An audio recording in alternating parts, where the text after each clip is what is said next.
You can't hear them proceeding towards you or see them attack. Before you will even realize, they would have taken down their target.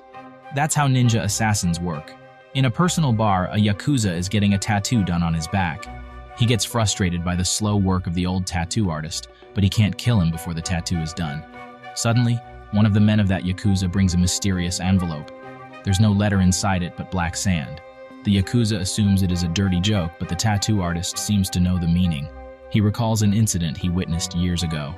A man had received a similar envelope with black sand, and the next moment he was killed.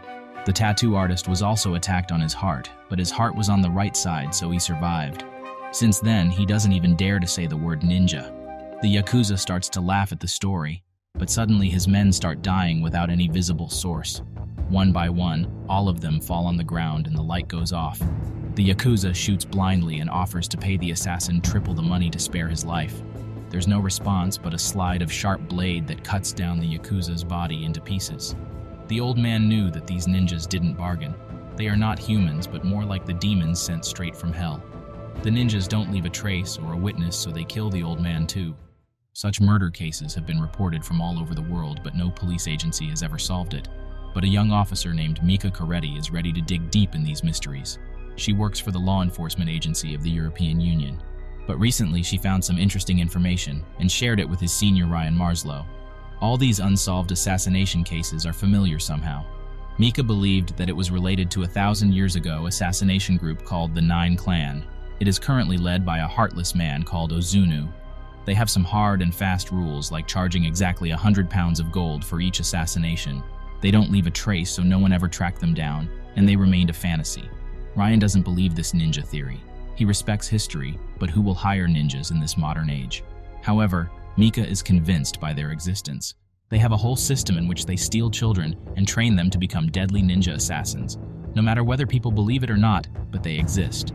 Walking among them disguised as normal people, just like Raizo. He's washing his clothes in the laundry shop when a sweet-looking girl attacks him unexpectedly. Before the shop owner could step out of his office, the girl was already killed and shut inside the washing machine. Raizo lives in a local apartment and recalls his childhood. He was an orphan who was taken in by Ozunu. He called all the children his own sons and daughters, but never was kind to them. He trained them in a harsh way to make them the strongest of all. No one ever dared to speak against Ozunu or question his cruel treatment. Meanwhile, Mika found another mysterious case where a Russian army officer, Alexei, got killed. Mika meets his wife and asks her what happened. Alexei had suddenly become really insecure. He changed all the locks and installed cameras. His major concern was having shadows.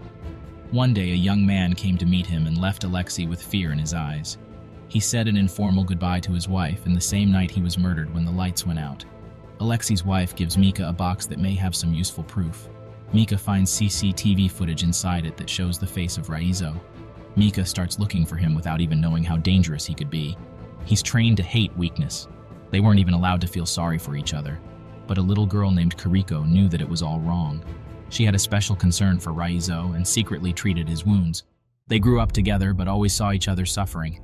Raizo was injured by his opponent in a friendly match, but Ozunu hit him on the same spot and asked the boy to survive the whole night like this. The next day, Ozunu admired Raizo's persistence and made him ready for even difficult tasks. Mika has been digging deep in such cases without the authorities' permission. So the agent Zabransky from Internal Affairs comes to remind her to stay within her limits. She immediately tells this all to Ryan, but he advises her to continue her investigation while being more careful. Mika reads all the history of the 9 clans ever written. They didn't have an individual life. All the clan's members were supposed to give their priority to the clan. But Kiriko was different. She had a heart that still beat for others. She even taught Raizo to listen to the heartbeat. Raizo warned her, but she didn't listen. During training, Ozunu asked her to hit her opponent, but she refused. As a punishment, she was locked inside a bamboo box for days without food or water. Raizo secretly fed her some water and advised her to give in. But Kiriko was determined to find her new life. He told Raizo to accompany him, but he refused. He still regrets his decision. Despite Raizo's warning, Kiriko tried escaping the orphanage, but she was caught and slaughtered in front of Raizo's eyes. The government circle around Mika is getting tighter, so Ryan hardly gets a chance to meet her. He gives her a new car without a serial number and asks her to disappear for a while. Ryan has investigated many dangerous cases, but he has never encountered something like these ninja assassins. Mika gathers courage and moves out to a new place. The power there was not working and put Mika under doubt, because the ninjas usually attack in the darkness. She is right. A bunch of ninjas are targeting her, but she gets saved by Raizo. He promises to help her, but she needs to trust him at any cost. Mika agrees and they drive to a different place. On the way, Mika reveals everything she knows about the assassins so far. She knows that Raizo is one of them, but something made him leave the clan and help people like her. It happened when Raizo was given his first official assassination task. Ozunu ordered him to kill a man and bring his golden watch. Raizo didn't even blink while killing that guy by smashing his head brutally. Afterward, he brought the golden watch to Ozunu, but he told Raizo to keep the watch as a memorial. He wanted Raizo to lead the clan after him, but before that he had to pass one last test. Ozunu knew that Kiriko made Raizo's heart beat again, so he wanted to test if the effect was still there. He put forward a similar girl who tried to escape the clan and asked Raizo to kill her. Raizo couldn't behave like a cowardly slave once again, so he attacked Ozunu instead of the girl. Ozunu ordered his men to kill Raizo, so they attacked him from all four sides. He was severely injured and fell in the river but survived anyway. Since then, he has been trying to put an end to the 9 clan but needs help from a trustworthy person like Mika.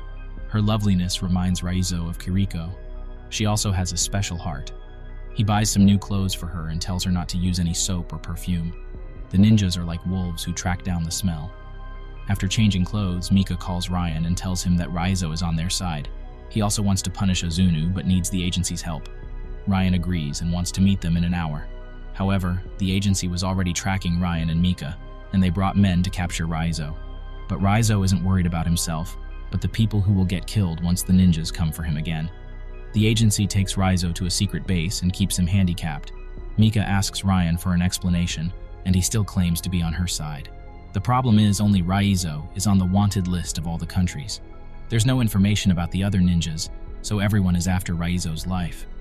Ryan gives Mika a tracking device and asks her to turn it on when it is needed. They don't know what's going to happen next.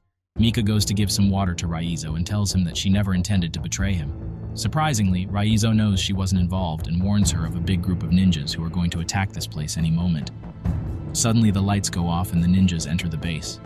Mika doesn't care about herself and steals the keys to help Raizo get free. They walk through the corridors and get attacked by the ninjas randomly. Raizo keeps defending Mika and advises her to get in a car while he handles the ninjas. With a single traditional weapon in his hand, he slaughters the ninjas one by one. Mika keeps waiting for him in the car, but a ninja attacks her too, making her drive away. Meanwhile, Raizo tries his best to escape the building and he jumps out of the glass window. He's fighting the ninjas on the highway and gets knocked down by one of them. Luckily, Mika crashes her car there at the right moment and takes Raizo to a safe place. All of his body is covered in wounds. No one else in his place would have survived. Mika stares at the brave guy for a while, and then apologizes to him because of the next step she's going to take. She turns on the tracking device and hides outside the building. Ryan reaches there with the police, but Raizo is already taken away by the ninjas. They present him in front of their father, Ozunu. He reminds Raizo how proud he was of his brave son, but then Raizo deceived them and became an embarrassment for the whole clan. But now it's time to clear their bad blood. Ozunu ties up Raizo in front of all his students to let them learn a lesson. Whoever betrays Ozunu will never lead a peaceful life. Instead of killing him in one strike, Ozunu tortures Raizo by hitting his wounds. Suddenly, Raizo spits out the tracking device. Him getting caught by the ninjas was a plan to help the police track down Ozunu's location. They surround the building from all the sides and call an attack. Mika rushes to untie Raizo and feels relieved to see him alive.